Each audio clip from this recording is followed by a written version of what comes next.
বাংলা ভাষার উপর সন্ত্রাস আমরা মেনে নেব না, পায়ে পড়লেও মেনে নেব না, আপনারা ক্ষমা চাইলেও মেনে নেব না।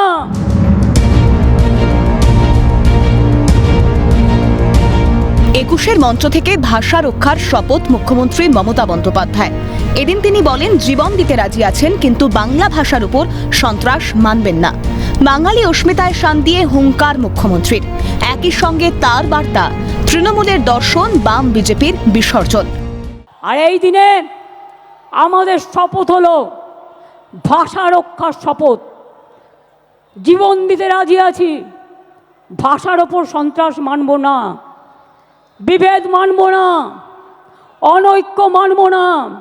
স্বামী বিবেকানন্দ মানব, রামকৃষ্ণ মানব, রবীন্দ্রনাথ মানব, বিদ্যাসাগর মানব, রবীন্দ্রনাথ মানব, নজরুল মানব, আম্বেদকর মানব, গান্ধীজি মানব, নেতাজি মানব, আর তৃণমূলের দর্শন, বিজেপি বাম বিসর্জন।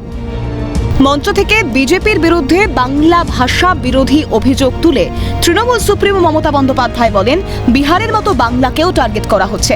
বাংলা ভাষীদের নাম ভোটার তালিকা থেকে বাদ দেওয়ার চেষ্টা করলে জনতার আদালতে জবাবদিহি করতে হবে। बिहार में भी 40 लाख लोगों को नाम निकाल दिया, बंगाल में भी आपका टारगेट है। आपका टारगेट हम लोगों को पता है।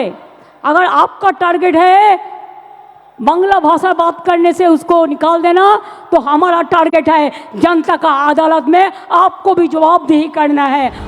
32 বছর আগে ভোটাধিকার আদায়ের দাবিতে শহীদ হওয়া তৃণমূল কর্মীদের স্মরণ করে অভিষেকের হুঁশিয়ারি, ইলেকশন কমিশনের কারচুপি রুখতে বৃহত্তর আন্দোলন হবে, প্রয়োজনে গড়াবে দিল্লি পর্যন্ত।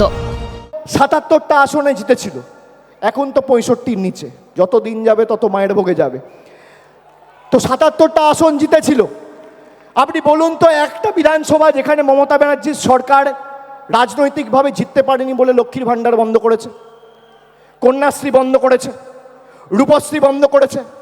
করেনি। এটাই তৃণমূল কংগ্রেস। আমরা ধর্ম নিয়ে আর আমরা প্রতিহিংসার রাজনীতি করি না, আমরা ধর্ম বাড়িতে করি। আর যখন আমরা রাজনীতি করি, আমাদের একটাই ধর্ম, মানব ধর্ম, মানুষকে পরিষেবা পৌঁছে দেওয়া। এই বাংলা রবি ঠাকুরের, এই বাংলা নজরুল ইসলামের। যেখানে সকল ভাষাভাষীর মানুষের বাস, সেখানে বাংলা ভাষার প্রতি কেন অসম্মান? সেই অভিযোগ তুলেই গর্জে ওঠেন তৃণমূল সুপ্রিমো মমতা বন্দ্যোপাধ্যায় ও সেনাপতি অভিষেক বন্দ্যোপাধ্যায়।